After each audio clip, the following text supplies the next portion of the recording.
ऐसे व्यक्ति बात कर रहे हैं जिनको गहरी समझ है चीजों की, क्योंकि जिस तरीके की बातें आप सुनते हैं इस तरीके के लोग पैनल में बात करने लगते हैं कि फाइनेंस की कोई समझ होती नहीं है और बिना सुनकर की बातें करने लगते हैं। लेकिन मुझे खुशी हो रही है कि आपने जो कोर इशू है, जो बुनियादी सवाल है, उसको छूने का काम किया।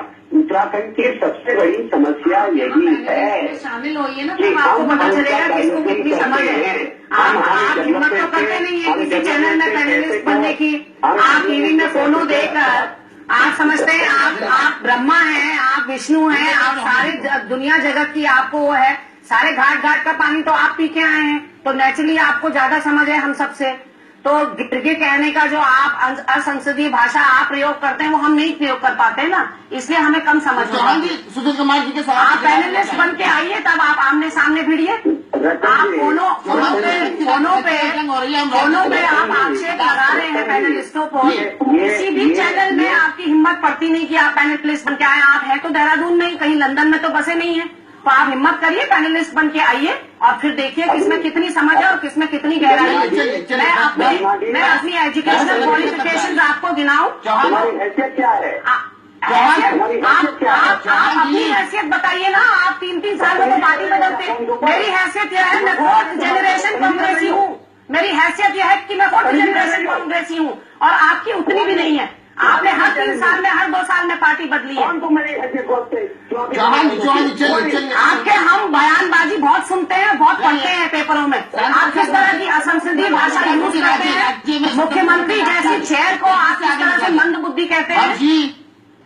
कैसे आगे निकला जाए? ये तो बहस हो जाएगी तो उसका कोई हल नहीं निकल पाएगा। निकल तो रहा है राज्य ऐसे ही, निकल तो रहा है राज्य ऐसे ही। मुझे तो बड़ा दुख होता है कि हम जनता के बीच में क्या संदेश देना चाह रहे हैं। एक पार्टी दूसरी पार्टी को खराब कहती है और अपना दामन भूल जाती है।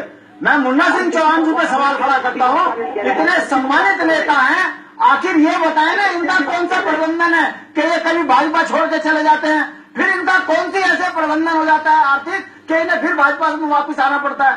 मैं मुन्ना सिंह चौहान जी की डिबेट को देखकर ऐसा लगता है कि ये एक शिक्षक अच्छे हैं, मगर ये राजनीतिक चरित्र पर अगर बात करते हैं तो एक महिला के साथ कैसे बात करनी है इसका थोड़ा सा ध्यान भी होना चाहिए।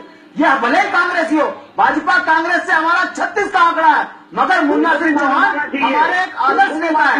मुन्ना सिंह चौहान को हमने उत्तराखंड में 70 देखा, मगर ये चीज ठीक नहीं लगती।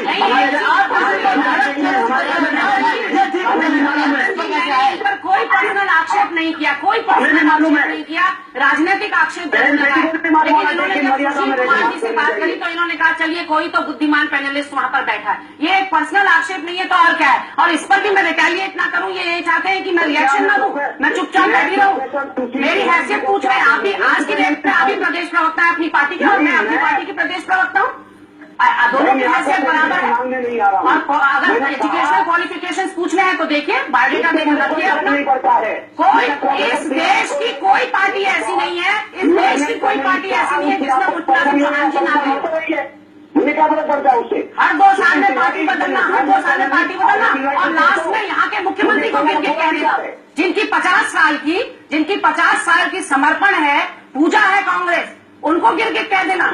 गिरगिट की परिभाषा पे तो आप फिट बैठते हैं। मुख्यमंत्री जी के बारे में जो हमने कहा बहुत सम्मान के साथ कहा और फिर दोहरा कर सम्मान से कोई किसी को गिरगिट नहीं कहता। ये सम्मान हमने तो कहीं नहीं देखा। मुन्ना सिंह चौहान जी, आप हमारे आदर्श थे, आप हमारे आदर्श थे, आपकी हम बहुत इज्जत करते थे, लेकिन अपने नेताओं की श्रृंखला में अपने नेताओं का अनुसरण करते भाषा का इस्तेमाल करने लगे हैं कि आज आप बिल्कुल धरातल पे पहुंच गए। चौहान जी राज्य के आगे कैसे बढ़े?